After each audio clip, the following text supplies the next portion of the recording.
నేను చాలాసార్లు ప్రస్తావించాను. నా కోపం జర్నలిజం అనేటువంటి దాన్ని చంపేస్తున్న పత్రికలు వాళ్ళు రాస్తున్న వార్తలను ఖండించే విషయంలో ఆ పార్టీలని కొమ్ముగాస్తున్న దాన్ని నిలదీస్తున్నాను తప్పించి, రాజకీయ పార్టీల పరంగా అందరూ ఉండాలని కోరుకుంటా, తృతీయ ప్రత్యామ్నాయం కూడా బలంగా ఉండాలని కోరుకుంటా, జాతీయ స్థాయిలోనైనా రాష్ట్ర స్థాయిలోనే. లేకపోతే కనుక నియంతృత్వం అనేది వచ్చేస్తుంది. వీళ్ళు పోతే వాళ్ళు, వాళ్ళు పోతే వీళ్ళు అంటే కనుక బ్రతకలేం. అది నా ఉద్దేశం అని చాలాసార్లు చెప్పాను. అయితే సరే, దాన్ని వక్రీకరించలేకపోతే అర్థం చేసుకోలేనో మాట వదిలేద్దాం. ఇవాళ చూడండి, నేను చెప్పినటువంటి మాటలో వాస్తవం. ఇవాళ ఈనాడు ఆంధ్రజ్యోతి చూడండి, సంచలనం, అద్భుతం, ఎరగదీసేశారు, పగలు తీసేశారు. 99 సీట్లతో అదైపోయింది ఇదైపోయిందని రాశారు. గుడ్, తప్పులేదు. 99 సీట్లు ప్రకటించారు, ఇద్దరు కలిపి ఏకదమ్ చేసేశారు. కానీ అసమ్మతులు అసంతృప్తులు వచ్చేటప్పటికి ఫ్రంట్ పేజీ కనబడదు, బ్యాక్ పేజీ కనబడదు.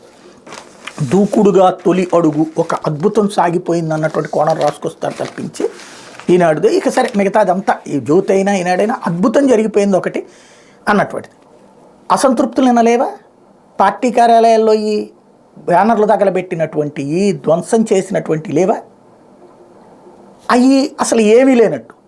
అదే వైఎస్ఆర్ కాంగ్రెస్ పార్టీ వాళ్ళకి సంబంధించితే చిన్నది జరగగానే ఫ్రంట్ పేజీ బ్యానర్ హెడ్డింగ్, అది అసలు లిస్టు పక్కకి వెళ్ళిపోద్ది, అది లోపల పేజీకి వెళ్ళిపోతుంది.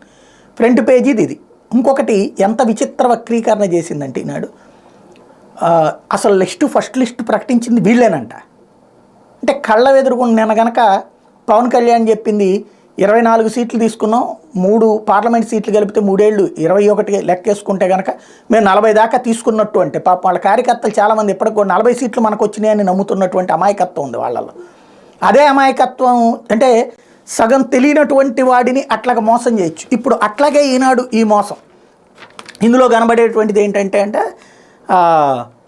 జగన్ ఇచ్చినటువంటి లిస్టులో వాళ్ళని సమన్వయకర్తలు అన్నారు కానీ అభ్యర్థులు అనలేదు. మధ్యలో మార్పు చేర్పులు కూడా చేస్తున్నారు. కాబట్టి వాళ్ళది లిస్ట్ కాదు, ఫస్ట్ లిస్ట్ వీళ్ళు రిలీజ్ చేసినట్టే, వాళ్ళేమో ఇంకా వెతుక్కుంటున్నట్టేనంట. ఇది వార్తలు రాసే సరళేనా?